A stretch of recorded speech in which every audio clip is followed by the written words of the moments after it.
What's up, guys? I'm Will. And I'm Steve. We're from Torpedo Comics. This last weekend, C2E2 happened. There was some controversy about an Ultimate Fallout 4 variant and an acetate cover being attached to it being graded, there not being enough copies for everybody. There was a lot of stuff happening. Boom! First off, acetate cover being attached to it. This is from what I've heard, because like I said, we weren't there, but what I heard was there was a facsimile edition of Ultimate Fallout that was given an acetate cover stapled directly onto a facsimile, given to CGC, and CGC gave it a 10.0. There was 2 staples added to the book. So to me, right away, it's below a 2.0. This story has multiple aspects of problematic things.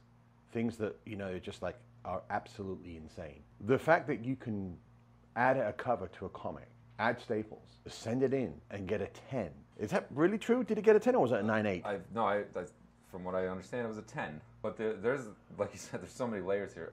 Okay, so I don't know, did they reprint Ultimate Fallout number 4 themselves for a facsimile edition and then add a acetate cover on? I doubt it, because they would have just printed it with an acetate cover.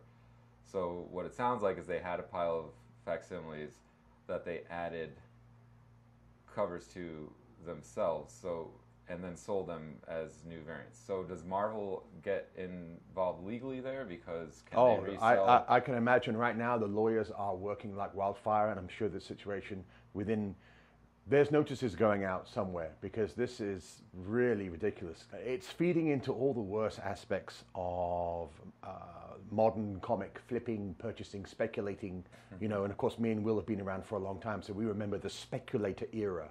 We're heading back into dark times, and this, needed someone to stamp it down and say no. And unfortunately, CGC were in a position where they could have just sent the book back and said, this is, a qualified 1.8. And then no one would care. Yeah, the whole thing would have died. Yeah. Okay, and everyone go, oh, well, this isn't very good. However, if you give a book a 10.0 with the addition of extra staples, we really have to, I think, start to re-examine who are the thought leaders in this industry that are, telling us what book gets what grade. I think we may have to start having that little talk. Well, it's sensationalism and perceived scarcity, basically. But the scarcity is, they made the scarcity by just taking books that were already out in the market and stapling on an acetate cover with some art on the acetate cover. Then there's also the aspect that they had 750 copies of it, but they didn't cap the copies, from what I understand. So anybody could walk into the line, and if there were 750 copies, the first person could say, hey, I'm going to buy all 750 copies, and that's it. They own all 750 copies. Which then leads to the whole part of whoever's walking away from there, walking back to their booth, and automatically upping the cost of the book that they just purchased. I don't know what the original price of the book was, whether it was $20 or $75 or whatever it was, but if you bought it for $20 right over there, and you walked over to your booth and people are walking around that same convention, and then you now go to your booth and they buy the same book for $50 5 minutes later, I feel like you're kind of going to look like a jerk.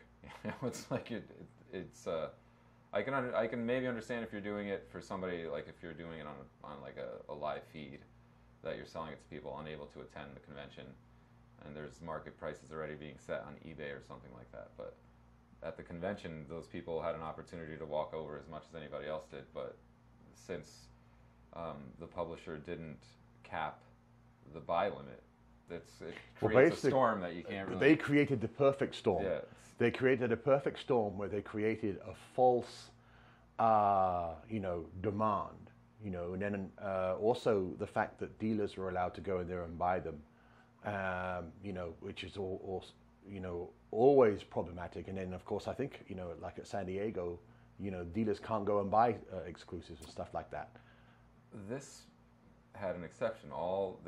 From what I know, dealers and others were able to go first. It seemed like they actually had preference, from what I understand, because I know some dealers had chunks before the rest of the line was able to get up, and that was part of the complaints that they were getting, was that all the dealers were able to go up and snag. I know one dealer got 75 copies, and they got a lot of heat for that because they kind of flaunted it, and then everybody's like, well, that's not cool because nobody else got copies. You know, it's really weird. They made the whole situation up themselves, and if they would have maybe come out originally and said, hey, listen guys, before we start this, just so you know, we made a couple deals with dealers and stuff, so they're going to get theirs first. So guys, just hang out.